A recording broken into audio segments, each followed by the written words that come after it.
ಬೆಂಗಳೂರಿಗೆ ರಾಮನಗರ ಸೇರ್ಪಡೆಯಾಗಲಿದೆ ಎಂದು ಡಿಕೆ ಭರವಸೆ. ದೇಶದಲ್ಲಿ ಮುಸ್ಲಿಂ ಸಮುದಾಯದವರಿಗೆ ಸಾಕಷ್ಟು ತೊಂದರೆ ಇದೆ ಎಂದು ಕಾಂಗ್ರೆಸ್ ಶಾಸಕ ಆತಂಕ. ಪರಪ್ಪನ ಅಗ್ರಹಾರ ಜೈಲು ಸೇರಿದ ಸೂರಜ್ ರೇವಣ್ಣ ಇಂದು ಕೋರ್ಟ್ಗೆ ಯುವ ಶ್ರೀದೇವಿ ದಂಪತಿ. ಈ ಸುದ್ದಿಗಳನ್ನು ನೋಡೋಣ ಸಮಗ್ರ ಸ್ಟಾಪ್ ನಲ್ಲಿ. ಚನ್ನಪಟ್ಟಣ ಉಪಚುನಾವಣೆಯ ಕಾವು ಜೋರಾಗ್ತಿದೆ. ನಿನ್ನೆಯೂ ಕೂಡ ಡಿಸಿಎಂ ಡಿಕೆ ಶಿವಕುಮಾರ್ ಚನ್ನಪಟ್ಟಣದಲ್ಲಿ ಜನಸ್ಪಂದನ ಕಾರ್ಯಕ್ರಮ ನಡೆಸಿದ್ರು. ಕಾರ್ಯಕ್ರಮದಲ್ಲಿ ಸಾವಿರಾರು ಮುಸ್ಲಿಂ ಮಹಿಳೆಯರು ಭಾಗವಹಿಸಿದ್ರು. ಬುರ್ಕಾ ಧರಿಸಿ ಬಂದಿದ್ದ ಮಹಿಳೆಯರು ಮುಖ ಗವಸು ತೆಗೆದು ದೀಪ ಬೆಳಗಿದ್ರು. ಬೆಂಗಳೂರಿಗೆ ರಾಮನಗರ ಸೇರ್ಪಡೆ ಬಗ್ಗೆ ಡಿಕೆ ಪುನರುಚ್ಚಾರ ಮಾಡಿದ್ದಾರೆ. ಇನ್ನೆರಡು ದಿನ ಕಾದು ನೋಡಿ ಎಂದಿದ್ದಾರೆ. ಹೌದಪ್ಪ, ಎರಡು ದಿನ ವೇಟ್ ಮಾಡಿ.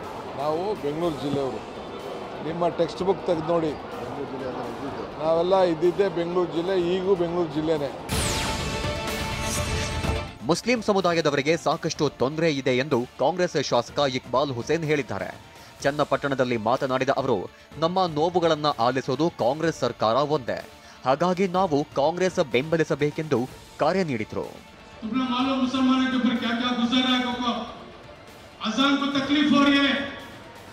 हिजाब को तकलीफ हो रही है, तलाक में तकलीफ हो रही है, बच्चों को एडमिशन में तकलीफ हो रही है, खाने पीने में तकलीफ हो रही है. नहीं हुआ तो हमें सभी किसके पीछे जाना है? कांग्रेस गवर्नमेंट के पीछे भागना हमें आज. ಶಿಗ್ಗಾವಿ ಉಪಚುನಾವಣೆಯಲ್ಲಿ ಕಾಂಗ್ರೆಸ್ ಟಿಕೆಟ್ ಫೈಟ್ ಜೋರಾಗಿದೆ. ಹಾವೇರಿ ಜಿಲ್ಲೆಯ ಶಿಗ್ಗಾವಿ ಪ್ರವಾಸಿ ಮಂದಿರದಲ್ಲಿ ಸಚಿವ ಸತೀಶ್ ಜಾರಕಿಹೊಳಿ ಟಿಕೆಟ್ ಆಕಾಂಕ್ಷಿಗಳ ಜೊತೆ ಪ್ರತ್ಯೇಕ ಚರ್ಚೆ ನಡೆಸಿದರು. ಈ ವೇಳೆ ಟಿಕೆಟ್ ಆಕಾಂಕ್ಷಿಗಳಾದ ಅಜಂಪೀರ್ ಖಾದ್ರಿ ಹಾಗೂ ಯಾಸೀರ್ ಖಾನ್ ಪಠಾಣ ಬೆಂಬಲಿಗರ ನಡುವೆ ಹೈಡ್ರಾಮಾ ನಡೆಯಿತು. ಕಾರ್ಯಕರ್ತರ ಗಲಾಟೆಯಲ್ಲಿ ಐಬಿ ಬಾಗಿಲಿನ ಗಾಜು ಪುಡಿ ಪುಡಿಯಾಗಿತ್ತು.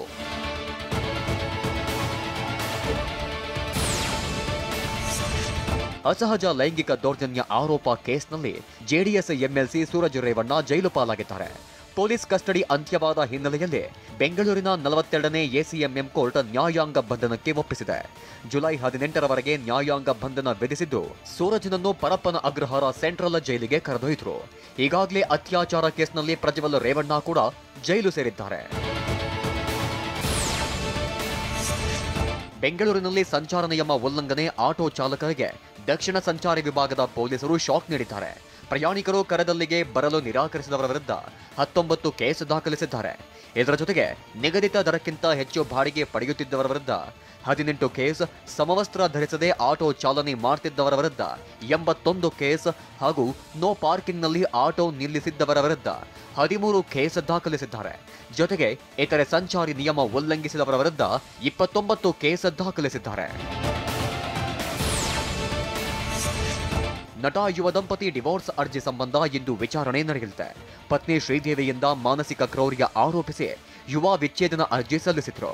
ಕೋರ್ಟ್ ಸಮನ್ಸ್ ಜಾರಿ ಮಾಡಿ ವಿಚಾರಣೆ ಮುಂದೂಡಿತ್ತು. ಕೋರ್ಟ್ನಲ್ಲಿಂದು ಶ್ರೀದೇವಿ ಪರ ವಕೀಲರು ವಕಾಲತ್ತು ಮಾಡಲಿದ್ದಾರೆ. ದೂರವಿದ್ದ ಯುವ ದಂಪತಿ ನಾಳೆ ಮುಖಾಮುಖಿ ಆಗಲಿದ್ದಾರೆ.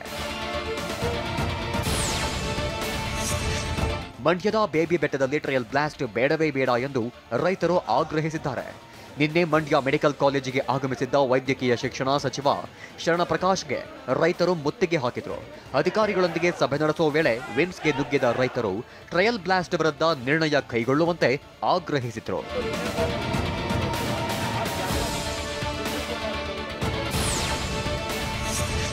₹10,000 ಲಂಚ ಸ್ವೀಕರಿಸುವಾಗ ಪುರಸಭೆ ಎಸ್ಡಿಎ ಲೋಕಾಯುಕ್ತ ಬಲೆಗೆ ಬಿದ್ದಿದ್ದಾರೆ. ಕಲಬುರಗಿ ಜಿಲ್ಲೆಯ ಜೇವರ್ಗಿ ತಾಲೂಕಿನ ಮನೆಗೆ ನೀರು ಪೂರೈಕೆ ನಲ್ಲಿ ಹಾಕಲು ಅಬ್ದುಲ್ಲಾರಿಂದ ಲಂಚ ಪಡೆಯುವಾಗ ಎಸ್ಡಿಎ ಶಾಹಿನಾ ಸಿಕ್ಕಿಬಿದ್ದಿದ್ದಾರೆ. ಲೋಕಾಯುಕ್ತ ಡಿವೈಎಸ್ಪಿ ಗೀತಾ ಬೇನಾಳೆ ನೇತೃತ್ವದಲ್ಲಿ ಕಾರ್ಯಾಚರಣೆ ನಡೆದಿದೆ.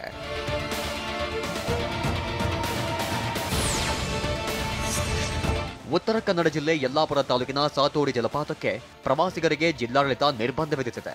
ಮಲೆನಾಡು ಭಾಗದಲ್ಲಿ ಮಳೆಯಾಗ್ತಾ ಇದ್ದು ಫಾಲ್ಸ್ ತುಂಬಿ ತುಳುಕುತ್ತಿದೆ. ಇಲ್ಲಿಗೆ ಬರೋ ಪ್ರವಾಸಿಗರು ನೀರಿಗಿಳಿದು ಮೋಜು ಮಸ್ತಿ ಮಾಡುವ ಸಾಧ್ಯತೆ ಇದೆ. ಹೀಗಾಗಿ ಮುಂಜಾಗ್ರತಾ ಕ್ರಮವಾಗಿ ಸಾತೋಡಿ ಫಾಲ್ಸ್ಗೆ ನಿರ್ಬಂಧ ಹೇರಲಾಗಿದೆ.